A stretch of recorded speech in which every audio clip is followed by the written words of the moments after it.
Hey, what's up everybody? It's Monday on Genderqueer Chat. I have switched days with Matt just for this week. They will be back, they'll be here on Thursday, and then next week it'll be back to normal.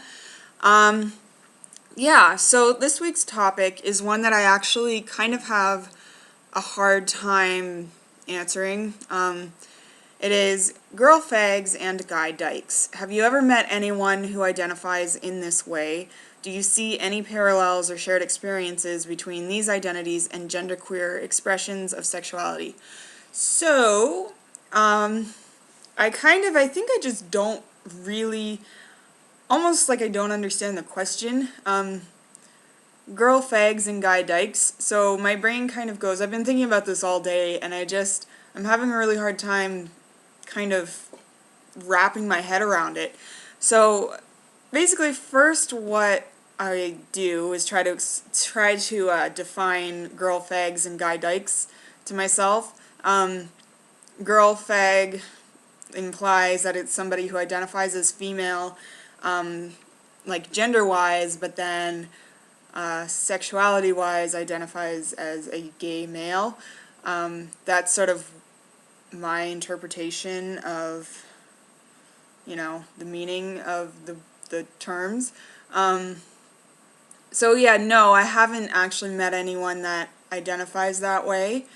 I have met genderqueer people that identify, or that, sort of have come to identify as genderqueer, sort of like by realizing that they identify with, like for instance, even on this channel, Joe has said it, they identified with, gay men, and,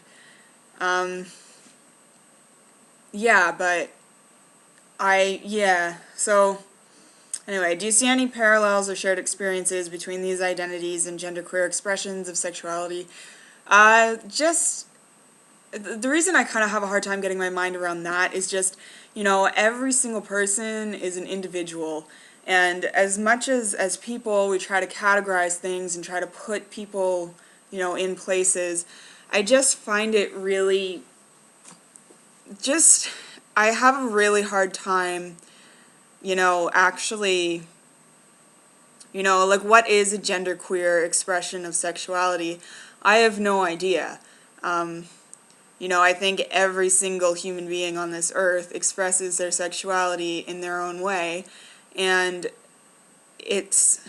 I don't know what a genderqueer expression of sexuality would look like. Everybody has their own. Genderqueer people have, a huge array of different sexualities in the same way that, everybody has, like over the board, there's a huge, So, I really think that maybe some other people, I think that their videos will actually be a lot better, a lot more sort of thought out, their answers to this week's question. So I'm really sorry, I kind of don't get it. So bonus question is, what kind of student /are you? That kind of depends on when I was like a kid and didn't want to be in school, I would do the bare minimum, and I think high school, like my first 2 years of high school, I didn't even go, like, a huge percentage of the time. I mean, I think had I missed, like, a few more days, I probably wouldn't have even been able to pass, because it doesn't, like, the way that it used to work here, I don't know how it works now, but the way it used to work was, like, you can't pass the course unless you're in class a certain amount of the time, even if you do really well on assignments and tests and stuff.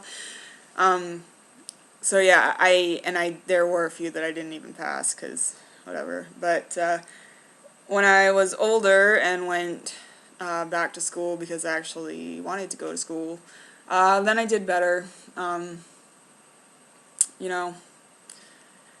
Did the work.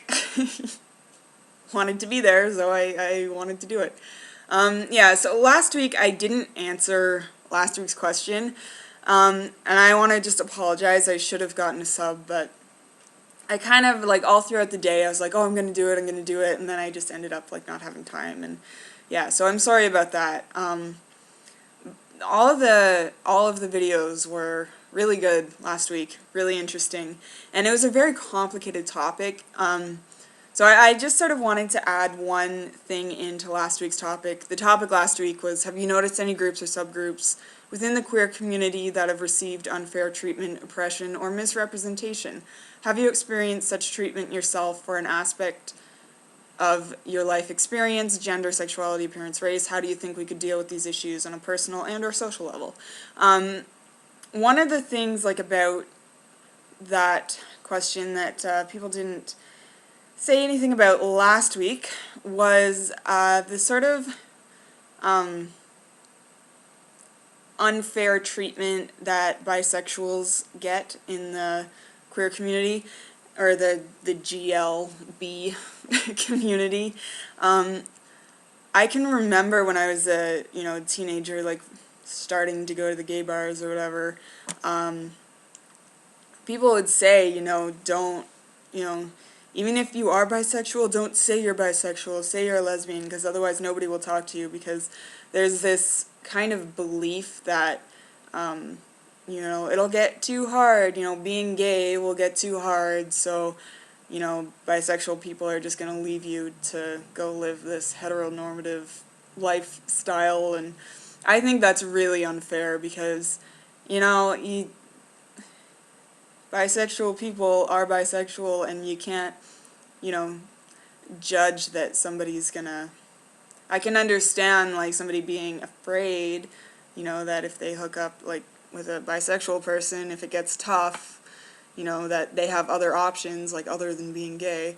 But I think that's really unfair, like, really, really unfair, and that is some unfair treatment that has really bothered me in the past. Yeah.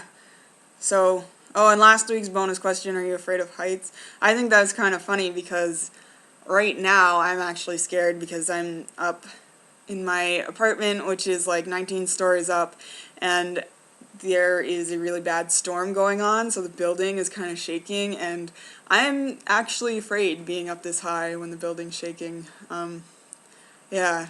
So yeah, I am afraid of heights. I'm usually okay if there's like a railing or something, then I'm usually not really afraid of heights, but I can handle...